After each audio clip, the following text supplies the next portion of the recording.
சேரன் வந்து ஒரு முடிவு பண்ணி எப்படியாவது வந்து சந்தாவை கூட்டிகிட்டு போகணும்னு சொல்லிட்டு எல்லாரும் சொன்னோன்னே வந்து சரின்னு சொல்லிட்டு ஒத்துக்கிறாரு. அதன்படி சந்தாவை கூட்டிகிட்டு போகணும்னு சொல்லிட்டு பிளானும் பண்ணுறாரு. அடுத்து வந்து சந்தாவும் ரொம்ப சூப்பராக அழகாக கிளம்பி வராங்க. இதனால் வந்து சேரன் வீட்டில் எல்லாரும் ரொம்ப சந்தோஷமடைகிறாங்க. அண்ணன் எதில் என்ன போகிற வேறு எதுலடா சைக்கிளில் போயிட்டு அங்கேருந்து இது ஆட்டோ பிடிச்சி போகிறேன் அதெல்லாம் எதுக்குண்ணே கெத்து வந்து பைக்கில் போனேன் அப்படின்னு சொல்லிட்டு என்ன பண்ணுறாரு, பாண்டியன் வந்து பைக்கை கொடுக்குறாரு. இந்தாண்ணே என்னோடய பைக் எடுத்துகிட்டு போ, நீடா நான் பார்த்துக்கிறேண்ணே, நீ போனேன் முதல்ல சந்தோஷமாக 2 பேரும் முதல் முறையாக போகிறீங்க, ரொம்ப சந்தோஷமாக போங்கன்னு சொல்லிட்டு எல்லோரும் வழி அனுப்பிச்சி வைக்கிறாங்க. சேரனும் சந்தாவும் பைக்கில் அவ்வளோ அழகாக வந்து பட்டாம்பூச்சி மழை போல பறந்து போகிறாங்க.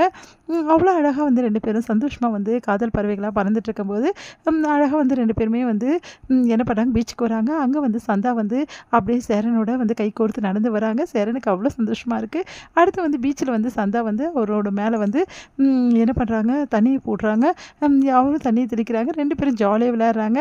அடுத்து சந்தா ஒரு கட்டத்தில் வந்து சேரனோட அப்படியே தோளில் சாஞ்சு தண்ணியை மறக்கிறாங்க. சேரனும் வந்து சந்தோஷமாக வந்து ஹக் பண்ணிவிட்டு சந்தாவை அப்படியே வந்து தண்ணியை மறக்கிறாரு.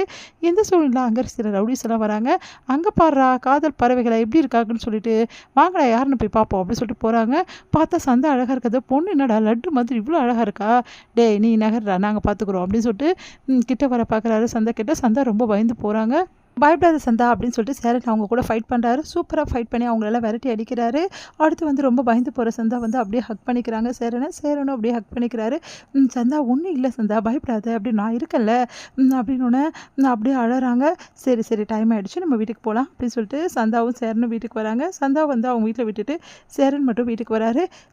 என்னென்ன உடம்புல ஒரு மாதிரி இருக்குது என்ன ஆச்சு அப்படின்னு சொல்லி சொன்னோன்னே அது வந்து நான் சொல்கிறேன் இப்போ தான் சந்தா வந்து அனீஷ் கிட்ட சொல்லியிருக்காங்க, அனீஷ் வந்து ஃபோன் பண்ணி எங்ககிட்ட சொன்னார் அப்படின்னோடனே நடந்த விஷயத்துக்கு எல்லாத்தையுமே வந்து அவங்க தம்பிங்க வந்து சொல்கிறாங்க. சோழன் வந்து சொல்கிறாரு, இந்த மாதிரி அங்கே பெரிய ஃபைட் ஆகிருக்கு, சில ரவுடிஸ் எல்லாம் வந்து பிரச்சனை பண்ணியிருக்காங்க, அண்ணன் தான் அவங்களெல்லாம் வந்து அடித்து விரட்டியிருக்கு, என்னென்ன சொல்கிறேன் நிஜமாவா இவ்வளோ நடந்திருக்கா அப்படின்னு சொல்லிட்டு பல்லவன் எல்லாருமே கேட்குறாங்க. பாண்டியன் எல்லாருமே என்ன நடந்துச்சு அப்படின்னு சொல்லிட்டு நிலாவும் வராங்க. நிலா கிட்ட எல்லா விஷயத்தையும் சொன்னோன்னே நிலா அதிர்ச்சி, அண்ணன் உங்களுக்கு ஒன்றும் ஆகலைல்ல, சந்தாக்கும் ஒன்றும் ஆகலைல்ல அப்படின்னு சொல்லிட்டு பதறி போகிறாங்க. நிலா எனக்கு ஒன்றும் ஆகலை நிலா, நான் நல்லா தான் இருக்கேன், சந்தாவும் நல்லா தான் இருக்கேன், அண்ணன் தான் அவ்வளோ சூப்பராக வந்து எல்லாரும் ஹீரோ மாதிரி அடித்து துரத்திருக்கே, அண்ணன் உங்ககிட்டருந்து எதிர்பார்க்கல என்ன இதை அப்படின்னு சொல்லிட்டு சோழன் வந்து அப்படியே வந்து கையை பிடிக்கிறாரு.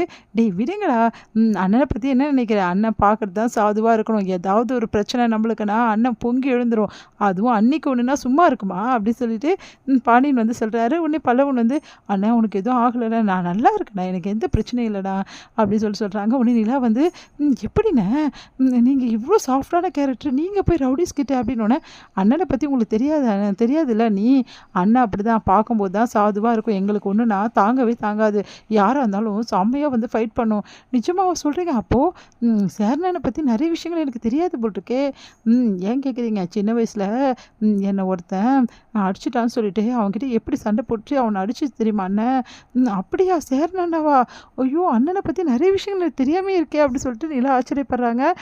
உடனே சோழன் வந்து என்ன நீ இப்படிலாம் பண்ணுவேன்னு எதிர்பார்க்கலண்ணே, எத்தனை ரவுடிஸ்னே மொத்தம் 4-5 பேர் இருப்பாங்களா, இருப்பாங்கடா, அவ்வளோ பேர் இப்படி அடித்து துரத்துனேன், உண்மையிலே ஒரு ஹீரோ ஒழிஞ்சிட்ருக்கானே உங்ககிட்ட, செம்மண்ணே சான்ஸே இல்லை அப்படின்னோடனே ஒன்று சேரனை பார்த்துல நிலா சொல்கிறாங்க, அண்ணன் சூப்பர்ண்ணே, உண்மையிலே உங்களை நம்பி வந்து வந்திருக்காங்க சந்தா, அவங்கள வந்து பாதுகாத்து கூட்டின்னு வந்திருக்கீங்க, நல்ல விஷயம்ண்ணே, எங்கே வந்து கோவப்படணும் எங்கே வந்து பொறுமையாக இருக்கணும் உங்களுக்கு நல்லா தெரிஞ்சிருக்குண்ணே, உண்மையிலே நீங்கள் கிரேட்டுண்ணே அப்படின்னு சொல்லிட்டு நிலா வந்து பாராட்டுறாங்க. ஏங்க நான் கூடங்க எத்தனை பேர் வந்தாலும் சண்டை போட்டு அவங்களால வெட்டி விடுவாங்க, நான் கூட நல்ல ஃபைட்டருங்க உங்களுக்கு தெரியாதுங்க அப்படின்னு சொல்லிட்டு சொல்கிறாங்க. அதை கேட்டுட்டு வந்து நான் உங்களை கேட்டேனா, ஏங்க தேவையில்லாமல் வாலண்டியர் நீங்களே வந்து மூக்கணும் அடித்து வாங்கி கேட்டிக்கிறீங்க அப்படின்னு சொல்கிறாங்க நிலா. அது கேட்டு வந்து சோழன் வந்து அப்படி பார்க்குறாரு, இது தேவையா உனக்கு, ஏன்னா உனக்கு இந்த வேலை அப்படின்னு சொல்லிட்டு சொல்கிறாங்க பல்லவன். அண்ணே இதுக்கப்புறமா வந்து போகும்போது கொஞ்சம் ஜாக்கிரதையாக இருண்ணே, எதுவாக இருந்தாலும் நாங்கள் வரோண்ணே, அது எப்படி அண்ணன் தான் வந்து இந்த அளவு வந்து ஃபைட் பண்ணி சந்தாவே காப்பாற்றிருக்கேன், அப்புறம் என்ன அண்ணாக்கு பயம், இனிமேட்டு அண்ணனை நம்பி எங்கே வேணாலும் அனுப்பலாம், எந்த பிரச்சனையுமே இல்லை அப்படின்னு சொல்லிட்டு பாண்டியன் வந்து சொல்லிட்டு இருக்காரு. எல்லாருமே ரொம்ப சந்தோஷமாக இருக்காங்க சேரன் ஃபைட் பண்ணதை நினச்சி.